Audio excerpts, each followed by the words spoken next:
पाकिस्तान की जेल में मारे गए सरबजीत सिंह की पत्नी सुखप्रीत कौर की सड़क हादसे में मौत हो गई।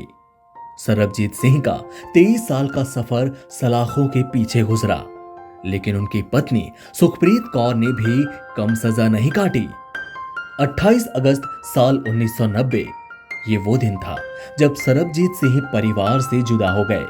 इस वक्त उनकी बड़ी बेटी स्वप्नदीप 3 साल की थी और छोटी बेटी पूनमदीप महज 23 दिन की थी। बेटियों को पिता का चेहरा तक याद नहीं था। सुखप्रीत कौर ने ही बेटियों को पाल पोस कर बड़ा किया। शादी के बाद पति के साथ महज 5 साल गुजारे और फिर एक रात को उनका सुखी संसार बिखर गया।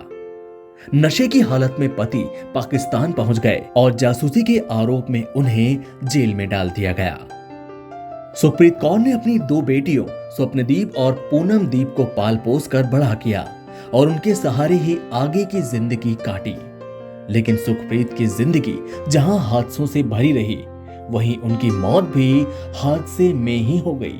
11 सितंबर को सुखप्रीत 2 व्हीलर पर सवार होकर कहीं जा रही थीं। जब वे अमृतसर के खजाना चौक फतेहपुर के पास पहुंची तो अचानक बाइक से गिर गईं। उनकी मौके पर ही मौत हो गई। हालांकि उन्हें अस्पताल ले जाया गया, जहां डॉक्टर्स ने उन्हें मृत घोषित कर दिया। साल 1984 में सुखप्रीत कौर की शादी सरबजीत से हुई थी। शादी करने के बाद उनका जीवन खुशहाल था। सरबजीत और सुखप्रीत कौर की 2 बेटियां पूनमदीप और स्वप्नदीप हुई, लेकिन उन्हें नहीं पता था कि आगे उनकी किस्मत में क्या लिखा है। 28 अगस्त साल 1990 को सुखप्रीत कौर की जिंदगी का सबसे मनहूस दिन था। सरबजीत शराब के नशे में पाकिस्तान की सीमा में चले गए। एक पाकिस्तानी कर्नल ने उन्हें पकड़कर मनजीत सिंह बताया और उनके ऊपर भारत के लिए जासूसी करने के आरोप भी लगा दिए।